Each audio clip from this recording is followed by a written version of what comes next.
नमस्कार और एक बार फिर स्वागत है आपका शो पे क्रिप्टो लाइव। क्रिप्टो लाइव देश का पहला ऐसा शो जो क्रिप्टो करेंसीज पे बात करता है और जहां पे हम समझने की कोशिश करते हैं कि क्रिप्टो का बाजार कैसे काम कर रहा है, बिटकॉइन कहाँ जा रहा है, बाकी कॉइन्स में क्या हो रहा है, कहाँ मौके हैं मुनाफा कमाने के। खास मेहमान हमारे साथ में जुड़ रहे हैं, हमारे साथ जुड़ रहे हैं राहुल सिंह सिरोही जी। उनसे समझने की कोशिश करते हैं कि किस तरीके से बाजार को देख रहे हैं। चलते हैं सीधा राहुल जी के पास में और उनसे समझने की कोशिश करते हैं कि ये जो बड़ा उतार चढ़ाव क्रिप्टो के बाजार में हुआ है, अब चीजें कहाँ हैं और आगे का रास्ता कैसा दिखता है। राहुल जी, बहुत स्वागत है आपका शो पे। Good morning sir. Good morning sir. और कैसे हैं सर? मैं अच्छा हूँ सर, लेकिन आपका बाजार बहुत अच्छा नहीं दिख रहा है अभी तक। क्या संभल गया है? चीजें ठीक हैं, बेहतर हैं, अपने ट्रैक में? क्योंकि जिस डोमिनेंस की आप शुरू से बात करते आ रहे थे, क्या उन लेवल्स पे आप पहुंच गए हैं? क्या बिटकॉइन को उसका डोमिनेंस मिल गया है या अभी आप और लाल दिखाना चाहेंगे? हाँ, डोमिनेंस मार्कअप जो चाहिए था, लोएस्ट का एक अप ट्रेंड होता है, जो इससे पहले हाईएस्ट का लो ट्रेंड पकड़ के चल रहा था, वो अब लोएस्ट के अप ट्रेंड में 42, 43, 42 के आसपास है। तो वो उसका ग्रैब ऑन है, उसको मेंटेन कर रहा है। एंड इसका एक, जिसे कहते हैं कंसोलिडेट करने के लिए एक स्टेबल कनेक्टिविटी बनाना। तो अभी स्टेबल कनेक्टिविटी के लिए इसको या तो कुछ टाइम यहाँ पर सस्टेन करना पड़ेगा, जिसे कहते हैं बिटकॉइन साइडवे चलेगा, या फिर उसके लिए एक प्रॉपर तरीका होता है कि 1-2 डिप्स होते हैं जब भी मार्केट करेक्शन मोड लेती है। मैंने सुबह भी चार्ट शेयर किया था अपने ट्विटर पे, और पिछले एक हफ्ते 10 दिन से मैं कंटिन्यूअस कर रहा हूँ। तो उसमें अभी जो ट्रेंड फॉलो कर रहा है वो बिल्कुल एक्यूरेट एज पर चार्ट ही चल रहा है। अपना मैं उस पे एलॉइट वेब के साथ में काम कर रहा हूँ। तो पिछले 2 ट्रेंड उसने बिल्कुल एग्जैक्ट फॉलो किए हैं, और रिपीट तीसरा ट्रेंड भी कल नाइट लोगों का बहुत सारा था कि 40 के 45 के वापस निकल जाएगा। बट मेरा कट मैंने परसों भी पोस्ट कर दिया था कि 38 से 39 के बीच में कट ले लेगा ये। और एग्जैक्टली नाइट को 38,800 समथिंग पर इसने कट मार दिया था, जो पूरी की पूरी रेड कैंडल चली गई। और अगेन डाउनवर्ड 35 के आसपास आपका चल रहा है। यहाँ से थोड़ा सा अप डाउन 2000 के आसपास होगा, 35 से 37 फ्लक्चुएशन। उसके बाद में ये सीधे एक डाउन ट्रेंड अगेन लेगा पिछली बार की तरह, और इसका जो 10,000 12,000 का कट है अगेन, वो फिर से इसको कंप्लीट करेगा लास्ट टाइम की तरह। और ये 28,000 से 29,000 के आसपास जो लास्ट टाइम इसका रह गया था, ये 33 के 32 के समथिंग से वापस अबव चला गया है। तो वो अभी इसको 28 से 29 लेना है। वो यहाँ से लेके फिर इसका फरवरी के 4 to 5, मतलब आप फर्स्ट वीक अराउंड लगा लीजिए, इसका ट्रेंड चालू है। फरवरी कैंडल ग्रीन में मार्कअप आ रही है और वो ग्रीन पे जाएगी। तो जो इसका अप ट्रेंड साइकिल है फरवरी मार्च का, वो लगभग लगभग स्टार्ट होगा। हाँ, थोड़ा सा स्टेबल मोड रहेगा। अगर कुछ लोग नए हैं, उनको ऐसा लगे कि अब तो हम बिटकॉइन में सही टाइम पर घुस गए हैं, होल्डिंग की जरूरत नहीं है, और रातों रात 4 टाइम्स 5 टाइम्स मिल जाएगा, तो वो बिटकॉइन ऐसा करता नहीं है। बिटकॉइन की एक बहुत पुरानी एक स्ट्रेटजी है, जब उसे डोमिनेंस कलेक्शन होता लेना होता है, जब मार्केट को एक एंट्री देनी होती है, तो थोड़ा सा पुराने लोगों को एक अपॉर्चुनिटी भी देता है अगेन री एंट्री की, एवरेज करने की। नए लोगों को एक मौका मिलता है, जो मैं पिछले 3-4 महीने से बोल रहा था कि नए लोगों की एंट्री बिटकॉइन ऑटोमेटिक कलेक्ट करेगा जब भी इसका करेक्शन काउंट होगा जो इसे चाहिए डोमिनेंस कलेक्शन के लिए। तो वो उस ट्रेंड पर बिल्कुल चल रहा है। लेकिन अगले आप ये लगा लीजिए कि जनवरी एंड आपका रेड मार्कअप पे है, फरवरी आपका ग्रीन मार्कअप पर है, और ये आपको फरवरी के अंदर 40 के एंड 50 के बीच में सराउंडिंग्स इसकी दिखेंगी, बहुत अच्छे मोड पर। जी, ठीक है। तो ये आप कह रहे हैं और डोमिनेंस कलेक्शन कर रहा है, और आप एक चीज और कह रहे हैं कि अभी ये कुछ और नीचे के लेवल वापस से, जब तक आप इसको 52 वीक लो जो इसका था 2800 के आसपास का, ये वापस से उसको अगर जब तक नहीं टच कर लेता या उसके आसपास तक नहीं पहुंचता है, तब तक ये रिवर्सल साइन नहीं देगा। ये एक छोटा बाउंस बैक है जो अभी हमें देखने को मिल रहा है। जो लोग ज्यादा खुश हो रहे थे कि सपोर्ट लेवल्स पे है और यहाँ से वापस आ रहा है, तो वो उनकी खुशी ज्यादा देर ना तो टिकी और ना अभी भी रहने वाली है। तो आप जो कह रहे हैं कि ये जो वापस 38,000 के आसपास गया था, वो केवल एक छोटा बाउंस बैक था। वापस से ये नीचे की तरफ फिर से जाएगा, और अभी ये जब तक ये 28 या 29,000 के आसपास के लेवल्स को नहीं टेस्ट कर लेता है, तब तक ये वापस से अप ट्रेंड में नहीं जाएगा। राहुल जी, इसमें देखिए एक लाइन इसमें मैं बता रहा हूँ। एक्चुअल में क्या होता है, बिटकॉइन का जो साइकिल्स चलते हैं, जैसे आपके क्वार्टरली साइकिल हैं, डेली साइकिल हैं, वीकली साइकिल्स हैं, उसके बाद 4 ईयर का साइकिल होता है जो हाफिंग टू हाफिंग काउंट करता है। तो नॉर्मल लेवल पे क्या होता है, उसका एक प्रॉपर चार्ट होता है जिसके थ्रू ये पूरा रन करता है, जिसके थ्रू ट्रेडर्स का अपना एक मुनाफा होता है, माइनर्स का मुनाफा होता है, क्योंकि बिटकॉइन का सारा पोटेंशियल माइनिंग के ऊपर है। अगर माइनर्स को ही बेनिफिट नहीं मिलेगा तो वो माइनिंग क्यों करेंगे? एक बहुत सिंपल सा लॉजिक है। जैसे 2018 का केस, जो लोग भी पुराने हैं मालूम है उनको कि जितने भी स्मॉल माइनर्स हैं, जो लोग अपना 2 4 10 रिग लगाकर माइनिंग करते हैं, 2018 के डाउन ट्रेंड में, और जो इतना डेप्थ डाउन ट्रेंड चला गया था कि लोगों को माइनिंग की रेवेन्यू नहीं निकल रहा था, तो स्मॉल माइनर्स ने अपने सेटअप बंद कर दिए थे। तो सेम वही चीज है, जब माइनर्स को लॉस होने लगेगा और बहुत ज्यादा टाइम तक लॉस होगा, जिसका कोई फ्यूचर नहीं दिखेगा, तो लोग फिर डाइवर्जेंस की तरफ जाते हैं। अल्ट कॉइन का एक सिस्टम की तरफ ज्यादा जाता है। बिटकॉइन का डोमिनेंस खत्म होता है। जब डोमिनेंस खत्म होगा तो वो डाउन ट्रेंड ही बरकरार रखेगा। तो बिटकॉइन को डोमिनेंस की जरूरत होती है, और उसके लिए एक अपना कट ऑफ होता है। एक होता है लोएस्ट हाई और एक होता है हाईएस्ट लो। तो ये दोनों एक बहुत बड़ी मार्क होते हैं कि इससे ऊपर कट मारेगा और इससे नीचे नहीं मारेगा। लोएस्ट हाई का मतलब है कि लास्ट आपका 28,800 जो उसने लास्ट ईयर कट मारा है, तो ये इससे नीचे, वो $100-200 एक अलग पार्ट है, लेकिन इससे नीचे कट नहीं मारेगा। और एक हाईएस्ट लो को जिसे कहते हैं, यानी कि इससे प्रीवियस में जाते हैं, तो सबसे हाईएस्ट पे जो ब्रेक इसने किया था 2017 में, जो आपका 19,800 था। तो कुछ लोगों का एंड में ये है कि अगर ये मार्केट बिलो टू बिलो जाएगी तो 14,000, 15,000, 17,000, 8,000 कुछ भी बिटकॉइन पहुंच जाएगा।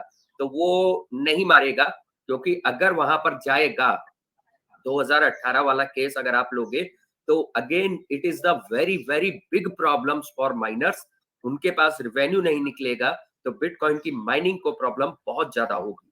तो वहां तक पहुंचने के चांसेस, मतलब 100% तो दुनिया में कुछ नहीं होता है। ये तो वो वाली कंडीशन दोबारा आ सकती है कि दुनिया में बहुत बड़ा कोई क्राइसिस आ जाए, कोई बहुत बड़ी प्रॉब्लम आ जाए और सारी मार्केट एकदम से गिर जाए, तो वो एक अलग सिनारियो है। वो एक 1% का केस होता है। लेकिन मार्केट जो रन कर रही है, जिस हिसाब से मार्केट एक मूवमेंट करती है, करेक्शन करती है, हाइप पे जाती है, बुलिश मोड पे जाती है, वो सब एक मार्केट की टेक्निकल एनालिसिस होती है, जिसके पीछे फंडामेंटल्स भी काम करते हैं और टीए भी काम करता है। तो दोनों पैरेलल पे चलते हैं। अकेले टीए पर, क्रिप्टो की मार्केट अकेले टीए पर भी नहीं चलती और अकेले अकेले एफए पर भी नहीं चलती है। तो यहाँ दोनों का बहुत बड़ा कोरिलेशन है। जी, ठीक है। तो आप ये कह रहे हैं कि एक और वो सपोर्ट लेवल नीचे दिख रहा है कि वो 28 के आसपास यानी 29 के आसपास वो सपोर्ट लेवल है, 28,800 का जो पिछला लेवल था, और वो सपोर्ट के ऊपर जब तक है तब तक बहुत बड़ी चिंता की बात नहीं। और जब तक कोई बहुत एक्सट्रीम ऐसी कोई चीज से कोई ट्रिगर नहीं आ जाता है, कोई बाजार के अंदर में या ओवरऑल चीजों के अंदर में इंटरनेशनली कुछ ऐसा नहीं होता, और जो कि एक अलग वो एंगल है कि उसको फिर कोई भी नहीं पहले से बता सकता, या कम से कम टेक्निकली चार्ट्स पे तो नहीं बताया जा सकता। जो हम जिस तरीके की टेंशन देख रहे हैं रशिया, यूएस, यूक्रेन को देख कर लेकर के, बहुत सारी और खबरें आ रही हैं अलग अलग दुनिया के अलग अलग पार्ट से। चाइना के अंदर में अलग चीजें हो रही हैं क्रिप्टो को लेकर के, ब्राजील में कुछ हो रहा है।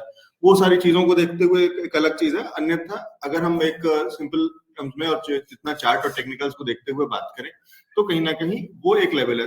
बस राहुल जी, बस यहाँ पे एक चीज इस डिस्कशन को यहाँ पे कंक्लूड कराना चाहूंगा। अगर मैं, चाहे मैं नया निवेशक हूं, चाहे मैं पहले से लेकर के रखा है और अब मुझे एवरेजिंग करनी है, क्या करंट लेवल्स पे करूं या वेट करूं? देखिए ये सर आपका पहली चीज तो ये देख रहा है कि आपका परचेज पॉइंट क्या है। सपोज करिए आपने परचेजिंग 50 अबव किया है, 50 अबव, 55, 60, बहुत सारे लोग हैं जो एक लॉन्ग टर्मिनोलॉजी पर होल्ड करते हैं या एक लॉन्ग ट्रेड खेलते हैं। जैसे कुछ लोग शॉर्ट ट्रेड खेलते हैं डेली, वीकली, मंथली के हिसाब से। कुछ लोग लॉन्ग ट्रेड पर जाते हैं कि मैं 6 महीने होल्ड करूंगा, 1 साल होल्ड करूंगा। तो उनके लिए बेस्ट सजेशन है कि वो आपका जो दायरा 6 महीने का था उसको थोड़ा-सा बढ़ा लीजिए। अगर आपने 1 साल सोचा है तो कोई पैनिक की ज़रूरत ही नहीं है। आप उस ट्रेंड पे वापस आराम से होगे। जो लोगों ने अभी 3 महीने पहले 65 के, 69 के आसपास एंट्री की है।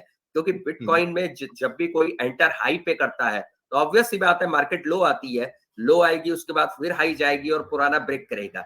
तो उसका एक टाइम साइकिल होता है।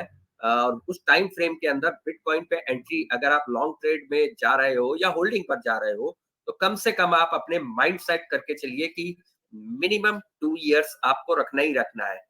इससे नीचे पर अगर आप ये सोचते हो तो फिर राहुल बेटर जी, है वो तो कि मैं समझ गया, टाइम फ्रेम तो बढ़ाना होगा, वो तो जो ट्रैप हो गया तो उसको एग्जिट नहीं करना है, पैनिक सेलिंग नहीं करनी है और टाइम फ्रेम बढ़ा लेना है। वो जो मान के चल रहा था 2 से 3 महीने में कुछ मुनाफा आएगा, अब वो शायद 6 से 8 महीने या 1 साल से 2 साल चीज है, तो टाइम फ्रेम बढ़ा लीजिए, वो एक चीज है। मैं एवरेजिंग की बात कर रहा हूँ कि अगर मैंने उस टॉप के आसपास 69 से लेकर के 50 के रेंज में मान लीजिए कि अगर मैंने वहां पे खरीदारी करी थी, तो क्या मैं आज एवरेजिंग करूं या अभी इसके नीचे के लेवल्स का वेट करूं? नहीं देख, इसमें दोनों चीज है कि अगर आप इसको रेगुलर एवरेज करते हो तो फिर आपका जितना कट आ रहा है करते चलो। एक होता है कि मुझे वन स्लॉट में एवरेज करना है कि मेरे पास में सपोज मैंने 1 लाख इन्वेस्ट किया था, मैं एक एग्जांपल दे रहा हूँ। और अगर आपको लगता है कि मैं इसको मार्केट में एवरेज लेके आऊं, तो जिस टाइम पर अभी लास्ट गया था 3 के, उस टाइम पर कुछ आपको करना था। अगर आप तब चूक गए, नहीं कर पाए या नहीं समझ पाए कि और आएगा नीचे या नहीं आएगा और फिर ऊपर निकल गया, तो आप थोड़ा-सा वेट कर लीजिए। अभी मार्केट डिप लेगा और आपको 30 के अराउंड 28, 30 के आसपास में दिखेगा, तो आप वहाँ पर इसको अपना एवरेज कर सकते हैं। दूसरा पॉइंट होता है कि कुछ लोग का एक सर्टेन रिस्क होता है कि मैं एक झटके में एवरेज ना कर पाऊँ, तो आपका एक ये कट ऑफ है। आप इस टाइम पर एक एवरेज करिए, उसके बाद में जब नेक्स्ट डिप आएगा फिर एक एवरेज करिए। तो आपका मल्टीपल एवरेजेस में भी जो लोग इकट्ठा नहीं डाल सकते हैं, बिल्कुल कर सकते हैं। ठीक है, तो मैं इसको ऐसे मान रहा हूँ कि अगर मैं 1 लाख रुपए तब डाले हुए थे और अब एवरेजिंग करना है, तो 25,000 रुपए की एवरेजिंग आज कर लूँ, 25,000 की बाइंग आज कर लूँ, और डिप आती है तो फिर एक और 25,000 रुपए डाल दूं, फिर और डिप आती है तो एक और 25,000 रुपए डाल दूं, क्योंकि रिवर्सल कहाँ से आएगा एग्जैक्ट किसी को नहीं पता। हम ये मान के चल रहे हैं कि 28-29 तक के लेवल्स देखने को मिलेंगे, लेकिन वो 1,000-2,000 पॉइंट ऊपर नीचे होना कोई बड़ी बात नहीं है, जिस तरीके की वॉलेटिलिटी है। और मौका मिलेगा कि नहीं मिलेगा, वो हो सकता है मैं सोता रह जाऊं और सुबह जब उठूं तो वो लेवल्स आ करके और वापस से रिकवर कर गया हो, जैसे पिछले 2-3 दिन के अंदर में हुआ है। 3-4 हजार पॉइंट ऊपर नीचे तो कभी भी हो जाता है, तो वो एग्जैक्ट लेवल मिलेगा किसी को और बिल्कुल बॉटम फिशिंग जैसी कोई चीज हो पाएगी, वो मायने नहीं रखता। प्लस 25,000 रुपए में कोई फर्क भी नहीं पड़ने वाला है कि मैं 29,000 रुपए खरीदा है या 31,000 रुपए खरीदा है, वो बहुत बहुत बड़ा फर्क उससे पड़ेगा नहीं। तो मैं ये मान के चलूं कि आज से मैं 25,000 रुपए की कम से कम और ऐड करता चलूं, एवरेजिंग करता चलूं यहाँ से। हाँ, उसमें एक पॉइंट जिन लोगों का ये रहता है कि मैं रात में सो गया या अचानक मार दिया, तो आप उसको एक वैसे मैं ऑर्डर कॉल लगा पुट करके टाइप छोड़ की दें। कॉल्स कॉल्स देता नहीं हूँ, ये आप जानते हो, लेकिन फिर भी मैं उनके लिए एक बता दे रहा हूँ कि अभी जैसे 35 है और आपको 25,000 के 4 कट लेने हैं, तो आप एक अपना कट प्रेजेंट रेट पर ले लीजिए 35, 34 की रेंज पर। एक 25,000 का कट आप 33 पर मार दीजिए, एक 30 के आसपास में मार दीजिए और एक 29 के आसपास में मार दीजिए। ये 4 कट में होगा क्या कि आप कभी भी सो रहे होंगे, कहीं भी होंगे, आपके ऑटोमेटिक वो एवरेजिंग निकालता चला जाएगा। और अगर आपको लगता है कि भाई मार्केट एनालिसिस के आधार पर और भी कई लोगों के एनालिसिस पर या मेरे को जो लोग फॉलो करते हैं कि इसके आसपास पहुंचेगा, तो थोड़ा सा वेट कर लीजिए, 2-4 दिन में आपको यहाँ मिलेगा और उस टाइम पर आप एक साथ लगा लीजिएगा कट। तो दोनों पैटर्न है आपके पास, लेकिन मार्केट डाउन आनी है और ये पहले भी प्रीवियस था मेरा कि ये 28-29 के मतलब 28 टू 30 के बीच में कट मारेगी, बट नहीं मारा, 33 कट से रिवर्सल हो गई, तो ये दोबारा यहाँ पर आई है और ये वहां से लेकर ही जाएगी। जी ठीक है, मैं ये समझ गया। और मुझे लगता है कि यही स्ट्रेटेजी अगर कोई नया इन्वेस्टर भी है जो नया पैसा लेकर के आ रहा है, उसके लिए भी शायद यही स्ट्रेटेजी ज्यादा बेहतर रहेगी कि इंस्टेड ऑफ 1 लाख रुपए मैं आज पूरा नया डालूं बिटकॉइन के अंदर में, मैं अपने पैसे को सेम वही जो अभी आपने जो लेवल्स बताए हैं उसको 25-25 के 4 लेवल 4 हिस्सों में डिवाइड करके कर लूं, तो मेरी नई बाइंग भी बहुत अच्छी लेवल पे रहेगी। तो वैसे भी अच्छी लेवल है कि मैं 35,000 के आसपास एंटर कर रहा हूँ और दूसरे 50, 60, 70 के आसपास एंटर करके बैठे हुए हैं, तो मैं वैसे भी अच्छे लेवल्स पे कर रहा हूँ। लेकिन और उसके अंदर मैं माइन्यूट लेवल पे, अगर माइनर लेवल पे कहें तो, जिससे कि मेरे को हमेशा मेरा हरे में दिखता रहेगा बिटकॉइन या मेरा जो पोर्टफोलियो है, उसके लिए अगर मैं 4 हिस्सों में डिवाइड करके करूं तो वो भी एक अच्छा तरीका हो सकता है। ठीक है, देखिए इसका एक छोटा सा एक एग्जांपल देता हूँ। बहुत देखिए एक बड़ा व्यक्ति होता है, वो बहुत सोच समझ के पैसा डालता है। मैं बिटकॉइन में सबसे बिगेस्ट पर्सन का नाम आपको बता रहा हूँ, सब जानते हैं, जो नहीं जानते उनके लिए माइकल सेलर। माइक्रो स्ट्रेटजी उनकी कंपनी है जहां पर उन्होंने मल्टीपल क्रिप्टो एसेट्स को इंक्लूड किया है। मैं केवल बिटकॉइन की अगर बात करूं, उन्होंने जब फर्स्ट टाइम पर एंट्री ली थी, जो एक स्मॉल कैप पे डाला था, उसको हम छोड़ देते हैं, वो समथिंग 31,000 थी लास्ट ईयर जब इंक्रीजिंग में था। बट उनकी हाईएस्ट की अगर हम बात करें तो उनकी हाईएस्ट परचेज और एक बहुत अच्छी अमाउंट उन्होंने जो एंटर किया था वो तकरीबन 50 प्लस पे था। उसके बाद में उन्होंने हर टाइम एंटर किया है, 40 पर भी किया, 45 पर भी किया है, 35 पे भी किया है। तो आज की डेट में जो लास्ट परचेज थी, उनका जो एवरेज हो गया है बिटकॉइन का, जो टोटल कैलकुलेशन, वो समथिंग 30,200-400 के आसपास है, जो उनकी लास्ट अपनी एक इनवॉइस आई थी उसमें उन्होंने पूरा शेयर किया था। तो आप ये समझिए, एक व्यक्ति 55,000 पर एंट्री लेके 40,000 पर एंट्री लेकर भी अपने फंड्स को एवरेज करके 30,000 पर ले आया है। तो एवरेजिंग आप अपने हर टाइम पर कर सकते हो, बस माइंडसेट क्या होना चाहिए कि आप गेम कितना लंबा प्ले कर रहे हो। एवरेजिंग उसको बहुत अच्छा बेनिफिट देती है। अगर आप शॉर्ट टर्म में सोच रहे हो तो फिर आपको कॉल पुट साइकिल्स लेने चाहिए कि बिल्कुल जब डाउन ट्रेंड आया, आपने हाई पे परचेज किया है, उसका डबल या ट्रिपल आप बिल्कुल लोअर ट्रेंड पे कर दो, आपकी एवरेजिंग एक झटके में बहुत तेजी से हो जाएगी। तो अगर आपके पास चूक गए हैं या वो वाली चीजें, नहीं तो एक SIP वाला मॉडल है जो आप जिसकी बात कर रहे हैं, तो उन्होंने वो करते हैं कि 50,000 से एंट्री करी थी, लेकिन हर गिरावट में खरीदते गए, आज की तारीख में उनकी एवरेजिंग 30,000 की है।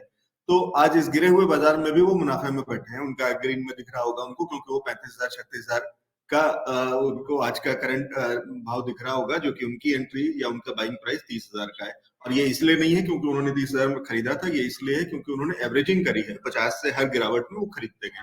तो ये SIP है। अगर हम बिटकॉइन की बात करें तो शायद यहाँ पे वीकली बेसिस पे ये SIP होनी चाहिए कि हर हफ्ते आप इस गिरावट के अंदर में ऐड करते जाएं, खरीदते जाएं। और वही जो अभी हम बात कर रहे थे जिन लेवल्स की और जिन 4 हिस्सों में डिवाइड करके खरीदारी की, वो शायद इसी तरीके से हो सकता है कि अगले 1 हफ्ते के अंदर में ये चारों लेवल्स हो सकते हैं, या अगले 15 दिन के अंदर में हो सकते हैं, एग्जैक्टली किसी को नहीं पता। लेकिन ये लेवल्स के अंदर में आप अगर ऐड करते जाएंगे तो आपकी एवरेजिंग बहुत अच्छी होगी, और उसके बाद फिर जैसे ही वापस से बुल साइकिल ऊपर की तरफ वापस चलना शुरू होगा बिटकॉइन, तो आपका मुनाफा आना शुरू हो जाएगा। एक सवाल इसी में ऐड करता हूँ राहुल सर जी, मैं आप कंप्लीट कर लीजिएगा, लेकिन बस ये पूछ रहा हूँ कि क्या मैं सिर्फ बिटकॉइन में पैसे डालूं या फिर इसको थोड़ा सा डाइवर्सिफाई करूं? ओके, पहले तो मैं एक एवरेजिंग वाला पॉइंट को थोड़ा सा जस्टिफाई कर देता हूँ। पहले भी मैंने काफी टाइम बताया है, शिवानी जी के शो पे भी बताया है। नॉर्मली जिस टाइम पे आप एवरेजिंग करते हो तो कुछ लोग का होता है, ज्यादातर लोग जो एम्प्लॉयज हैं, जॉब करते हैं, या उनके पास में एक फंडामेंटल्स है कि हर महीने इतना सिलेक्शन होता है कुछ इन्वेस्ट करने के लिए। तो एक बहुत सिंपल सी स्ट्रेटजी है, आजकल मैक्सिमम वैलेट एक्सचेंज भी ऑप्शन देते हैं, आप अपनी SIP को बाई डेट लगा सकते हो, बाई टाइम लगा सकते हो। तो बाई डेट और बाई टाइम आपको एग्जैक्ट में क्रिप्टो में जो उसका सीन चलता है ट्रेड का, वो आपको सेट कर लीजिए। आपको हमेशा जो ट्रेड लगानी है वो आप अपना एक महीने का एक सिनारियो है कि सपोज करिए आप 10,000 रुपए पर मंथ इन्वेस्ट करते हैं क्रिप्टो में, तो 10,000 को 4 भाग में डिवाइड कर लीजिए। 2,500 रुपए एवरी संडे नाइट को आपको लगाना है। जो कैलकुलेशन चार्ट चलता है वो यूटीसी टाइम पर चलता है, यानी कि इंडिया के सुबह 5:30 बजे। तो आप अपनी जो कैंडल चेंज होती है, तो आप अपनी परचेज को संडे नाइट रात के 12 बजे से लेकर 4 बजे के बीच में कहीं भी परचेज पे लगा सकते हैं। वो उसकी लास्ट कैंडल होती है। उसके बाद मंडे जब आता है तो कैंडल रिवर्स हो जाती है, जो नॉर्मल वीकली ट्रेड्स होती है। तो आपका ऑर्डर हमेशा किसी भी कॉइन पे 95%, 5% कोई फ्लक्चुएशन चल रहा हो एक अलग पार्ट है, बट वो एवरेजिंग में अपने आप आ जाएगा। तो आपका 95% जितनी भी परचेज लगेंगी वो हर हफ्ते की शॉर्ट बिड लोएस्ट रेंज में लगेंगी और आपको हमेशा बेनिफिट में परचेज आएगा। तो ये आपका एवरेजिंग करने का सबसे बेस्ट क्रिप्टो का टाइम है संडे नाइट को। आप अपना कट ऑफ लगा के छोड़ दीजिए, ऑटोमेटिक सिप होता रहेगा। जो ये एक्सपर्ट्स का फायदा होता है कि ये ऐसी वाली चीजें बताते हैं कि संडे की रात को अगर आपने लगाया है तो बहुत हद तक 95% कह रहे हैं राहुल जी की चांसेस ये हैं कि अगले दिन जब आप मंडे के जब वापस से अगली कैंडल शुरू होगी जो वीकली कैंडल, और उसके बाद आप देखेंगे तो कहीं ना कहीं आपकी जो बाइंग है वो एग्जिस्टिंग इस करंट वीक से लोअर लेवल की होगी और आप कहीं ना कहीं उसको हरे निशान में ही देखेंगे। तो वो उस स्ट्रेटेजी को बताते हुए है राहुल जी। ठीक कह रहा हूँ सर, ये कह रहे हैं? हाँ बिल्कुल बिल्कुल। एंड सेकंड जो आपका था एंट्री इन बिटकॉइन, एग्जैक्टली क्या है सर, देखिए हर एक साइकिल के अंदर और हर एक ईयर बाय ईयर जैसे जैसे क्रिप्टो की एग्जिस्टेंस मार्केट में बढ़ रही है, उसकी part of legalities, part of acceptance, उसकी ब्लॉकचेन का ऊपर वर्किंग होना, अंटिल एजुकेशन लेवल तक ब्लॉकचेन जा रही है। काफी यूनिवर्सिटीज ने इसको अप्लाई कर दिया है, सर्टिफिकेशन कोर्सेज आ गए। तो पहले और अब में जो एक वोलेटिलिटी का डिफरेंस था वो बहुत मेजर रूप में मतलब अलग तौर पर हो गया है। पहले बिटकॉइन 70%, 80% के डोमिनेंस पे चलता था, अब एवरेज 40-50% के एवरेज पर चल रहा है। तो उसका सबसे बड़ा लॉजिक है कि जितने भी लोग पहले केवल और केवल बिटकॉइन में ट्रेड करते थे, वो धीरे धीरे आफ्टर इथेरियम आने के बाद में और उसके बाद और अल्टरनेटिव प्रोजेक्ट्स आने के बाद में पीओएस टेक्नोलॉजी पर डाइवर्सिफाई होते गए हैं। पिछले 2 साल के अंदर जब से डिसेंट्रलाइज्ड फाइनेंस मार्केट में बहुत तेजी से बूम किया है, उसके बाद लोगों को मल्टी एप्लीकेशन समझ में आई है कि आप सारी एप्लीकेशन डिसेंट्रलाइज ले सकते हैं, जिसको डेप्स कहते हैं। उसके बाद में आप डाओ पर काम कर सकते हैं, डिसेंट्रलाइज वर्क पूरा हो सकता है। आप उसके बाद में आपके सामने मेटावर्स आया है, यानी दुनिया में जो चीज सोशल सेंट्रलाइजिंग पे चलती थी वो आपकी डिसेंट्रलाइजिंग पर आ सकती है। वेब 3 जो आपका वेब 2 पहले चल रहा था, वो सारा का सारा वैलेट कनेक्टिविटी पे डायरेक्ट आ गया है बिना किसी डाटा कलेक्शन के, यानी आपका यूजर नेम, पासवर्ड, एनीथिंग, कहीं कुछ सेव नहीं होता, सब कुछ वैलेट कनेक्ट होता है। तो ये जो दुनिया आगे की तरफ जा रही है, तो आपके जितने भी दायरे हैं वो आपके लिए ओपन हो रहे हैं, मार्केट में एग्जिस्टेंस ओपन हो रही है। अब उसमें अलग अलग लेयर्स पे काम होते हैं, लेयर 1 के प्रोजेक्ट हैं, लेयर 2 के प्रोजेक्ट हैं, यानी किस लेवल की सिक्योरिटीज प्रोवाइड कर रहे हैं। तो इसमें आपका जो मार्केट में अगर अपना पोर्टफोलियो आप डाइवर्सिफाई करते हैं, तो मैं किसी को प्रेजेंटली ये भी नहीं कहूंगा कि बिटकॉइन प्रेमी जो लोग हैं, जो 100% बिटकॉइन में कि भाई अपना बिटकॉइन छोड़ दो और यहाँ पर आ जाओ, और कोई पर्टिकुलर कोई सिलेक्टेड कॉइन है उनकी बात अगर छोड़ देते हैं, तो नॉर्मल आप अपने क्रिप्टो पोर्टफोलियो को, एक मेरा एवरेज रेशियो होता है 40-30-10-10, इस रेशियो पर आप डिवाइड कर सकते हैं। 40% आप बिटकॉइन में होल्ड करिए, वो आपको लॉन्ग टर्म जिसे कहा जाता है, अपने बच्चों की शादी के लिए एफडी आप कराते हैं, तो वो एक तरीके का वो है, आप उसको 5-10 साल छोड़ दीजिए, वो आप अपनी एवरेजिंग करते रहिए, एसआईपी करते रहिए, डालते रहिए, और वो आपके बच्चों की जब शादी, पढ़ाई की, हायर एजुकेशन की जरूरत होगी, आपको कहीं से कुछ लोन लेने की जरूरत नहीं है, अंटिल बिटकॉइन ही लोन दे देगा आपको। अगर वो कंडीशन भी होगी तो आपको बेचना भी नहीं पड़ेगा। सेकंड, आपका जो पोर्टफोलियो है वो 30% हाई, जैसे कैप्स होती हैं, mid cap, high cap, lower cap, तो वो जो सेकंड सेक्शन है वो आप हाई कैप्स जितने भी कॉइन्स हैं, अल्ट कॉइन्स, जिसमें आपका इथेरियम है, सोलाना है, आईसीपी है, कार्डानो है, मैटिक है, लूना है, ये जितने भी बड़े प्रोजेक्ट्स हैं और लॉन्ग टर्म में जो मल्टी एप्लीकेशंस पर काम कर रहे हैं और बहुत सारे लोगों को बेनिफिट्स अलग अलग ब्लॉकचेन्स के लिए दे रहे हैं, उन प्रोजेक्ट्स पर आप लगाइए। उसमें आपको एक स्ट्रॉन्ग बेनिफिट मिलता रहेगा, जिसको आप मंथली बेस पर, क्वार्टरली बेस पर, कहीं भी जो मार्केट में एक अच्छा रन आपको मिल जाए तो आप उसको डाइवर्सिफाई करके अपना बेनिफिट भी कट कर सकते हैं, अपने किसी भी यूज में ले सकते हैं। तीसरा जो 10% सेक्शन है वो आपका लो एंड कैप का है। लो एंड कैप के अंदर बहुत सारे ऐसे कॉइन है जो आपको अभी 1 सेंट, 2 सेंट, 3 सेंट, 5 सेंट और बहुत अच्छे प्रोजेक्ट्स है, जैसे आपका स्टार लिंक है, स्टार एल है। ये सब मेटावर्स वेब 3 के प्रोजेक्ट्स हैं जो अभी पिछले 6 महीने के अंदर मार्केट में आए हैं, 1 साल में मार्केट के अंदर आए हैं। उनके अंदर आप एंटर करिए। जैसे डिसेंट्रलैंड है, माना बहुत पुराना प्रोजेक्ट है, लेकिन जैसे ही मेटावर्स अनाउंस हुआ सबसे तेजी से शूट मार गया, लोगों को 10 टाइम्स 20 टाइम्स एक झटके में दे के गया है, जो पुराने टाइम होल्डर्स रहे हैं। तो उसके अंदर आप एंटर करिए। तो ये लो कैप के आते हैं जिनकी अभी अंडर वैल्यूड है और अगले 6 महीने से 1 साल बाद ये आपको टॉप लेवल पे दिखाई देंगे हाई कैप के अंदर। तो ये एक आपको अच्छा रेवेन्यू देंगे, क्योंकि आपको अगर 1 लाख का ब्रेकअप लेते हैं तो 40,000 आपने बिटकॉइन में लगाए, 30,000 रुपए आपने टॉप लेवल हाई एंड के मार्केट कैप है उन पर लगाए, 10,000 रुपए आपने अगर लोअर एंड पर लगाते हैं तो उसमें बेनिफिट क्या है कि वो आपको 1,000 रुपए में भी मल्टी क्वांटिटी ऑफ कॉइन्स आ जाएंगे, मल्टीपल नंबर ऑफ कॉइन्स आप ले सकते हो। बाकी नीचे आता है 10%। तो वो 10% का पोर्टफोलियो एक उनके लिए है जिसमें से कुछ आपके आज की डेट में मार्केट मेम कॉइन्स ने क्रिएट कर लिए है। क्योंकि होता क्या है कि हम आपको मना करें कि सर मत करो तो आप मानोगे नहीं, तो उसके लिए एक हमने जस्टिफिकेशन दिया है कि बिल्कुल है कि ठीक आपको करना है तो रिस्क उतने परसेंट का लो जिसमें आपको झेलने की क्षमता हो। यानी 5 से 10% एक ऐसा रिस्क होता है कि बाकी अगर अल्ट कॉइन्स एंड आपका टॉप कॉइन अच्छे 90% पोर्टफोलियो स्ट्रॉन्ग पड़ा है, तो आपका 10% अगर जीरो भी हो जाएगा तो वो 90% का पोर्टफोलियो आपको बड़े आराम से रिकवर कर देगा। और अगर आपको उस 10% ने भी हीरो बना दिया, लाइक शिबा इनू ने, एलॉन गेट ने, और आपका और भी मल्टीपल है, I don't know such many names, but ये वो कॉइन्स है कि इनके अंदर आप डाल के 10-5 हजार रुपए डाल के और अगले 4-6 महीने छोड़ देते हैं तो आपको कब बूस्ट, क्योंकि यहाँ कम्युनिटी, इनको कम्युनिटी पंप करती है, कोई भी पंप कर सकता है। और जब ठीक है, तो ये पंप अच्छा होता है आपने तो पोर्टफोलियो बनवा दिया और इस पे हम और एक बार फिर से डिटेल में कर लेंगे एक बार चर्चा। ये आपने अच्छे से बता दिया कि जो बहुत मेन कॉइन्स हैं उनको बहुत मिनिमल रखा जाए, 10% से ज्यादा नहीं होना चाहिए, और जो स्ट्रॉन्ग कॉइन्स हैं जहां से आपकी सेफ्टी नेट आता है, बिटकॉइन जैसे कॉइन्स, वो आपका मेजर पोर्शन वहां पे होना चाहिए, जिससे कि आप सुरक्षित भी रहे और निवेश भी रहे और बढ़ता भी रहे।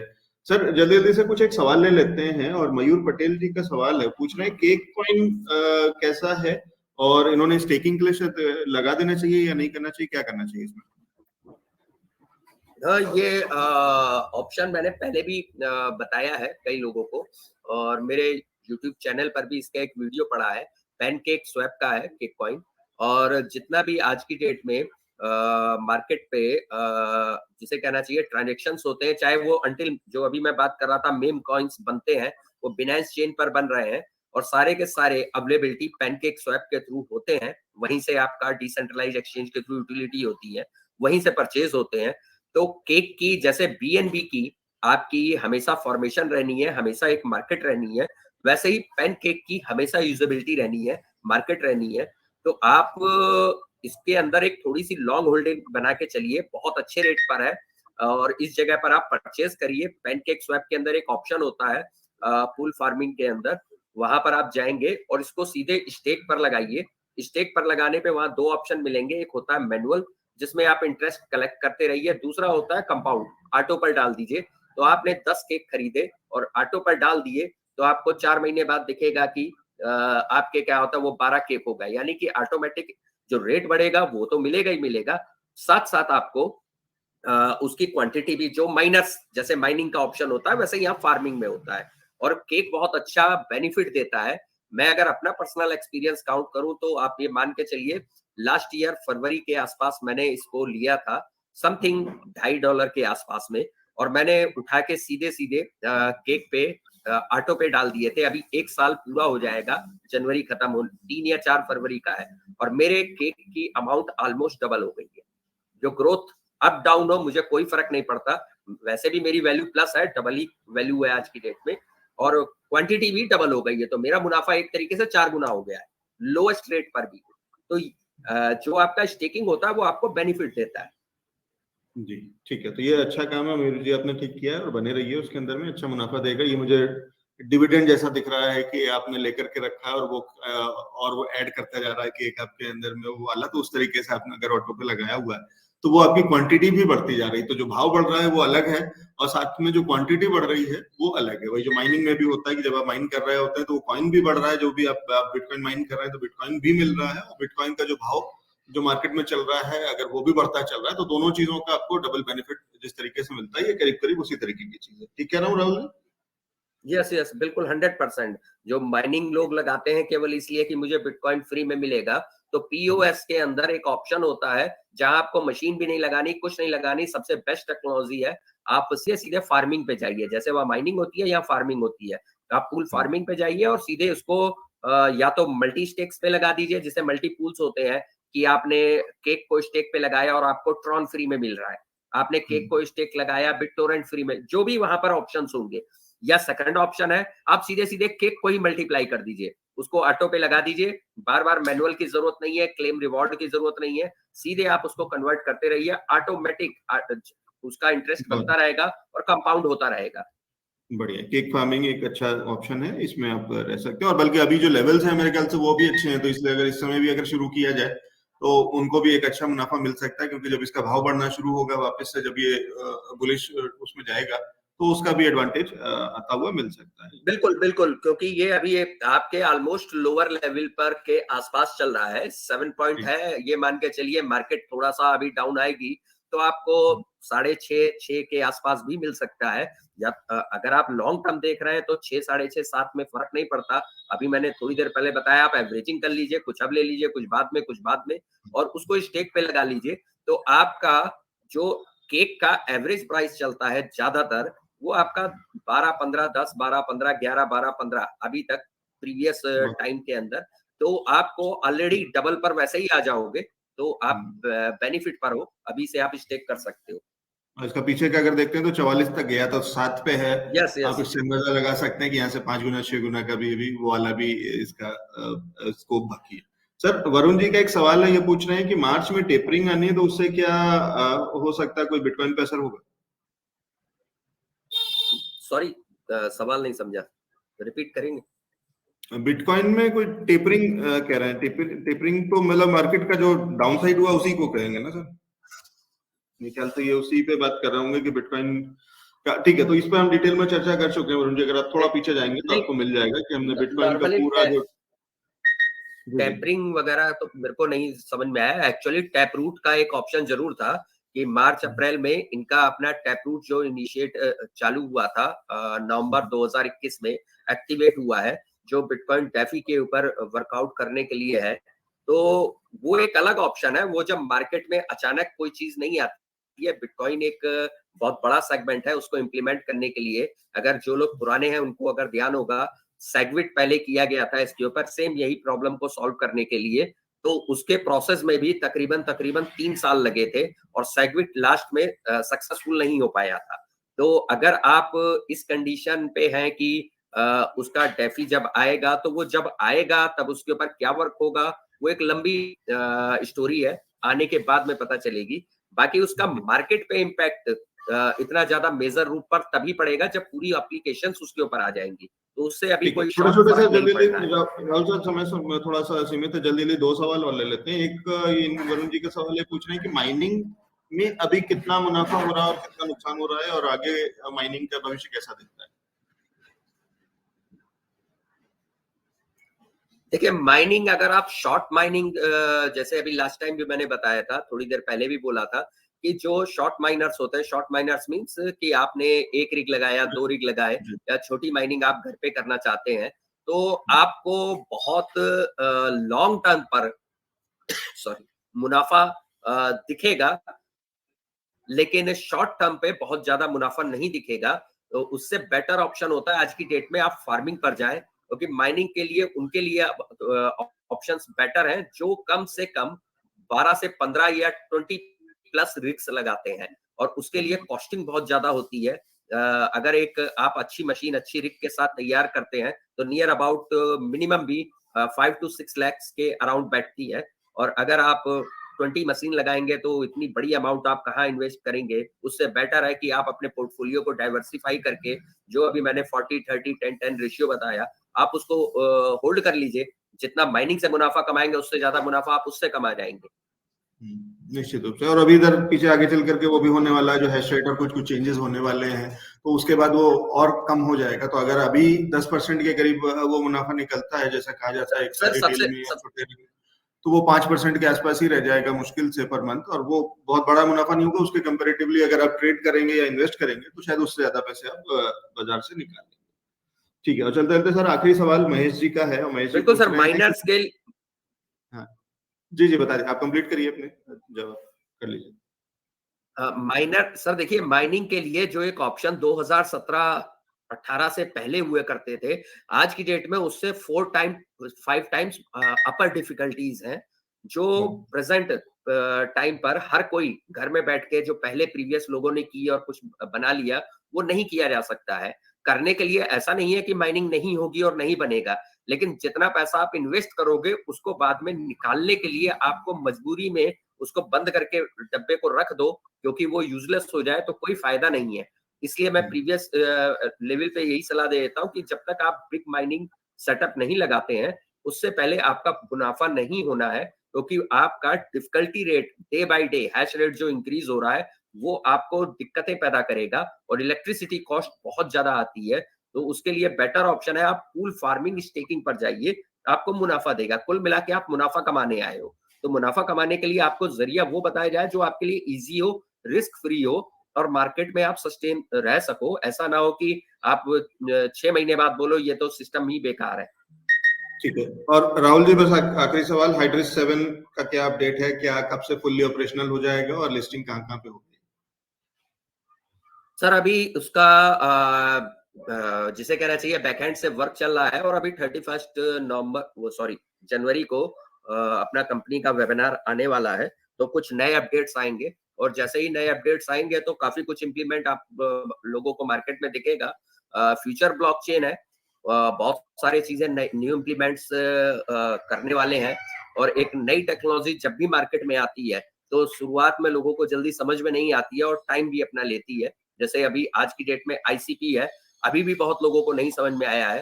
हाइड्रस 7 के कंपैरेटिवली अगर मैं किसी को, जैसे मैं पहले टक्कर देता था सोलाना को, जो 2021 में मैंने बहुत प्रमोट किया है सोलाना को, प्रेजेंट टाइम पर आईसीपी ने सितंबर के बाद अपने आप को प्रूवन किया और कई चीजें उसने ब्रेक मार दी हैं। तो प्रेजेंट टाइम सबसे अबव और सुपर फास्ट और सबसे हाई स्केलेबल जो ब्लॉकचेन है वो आईसीपी है, और कल की डेट में इस जो कंपैरेटिवली इसके आएगी या इससे अबव आएगी वो हाइड्रस 7 है।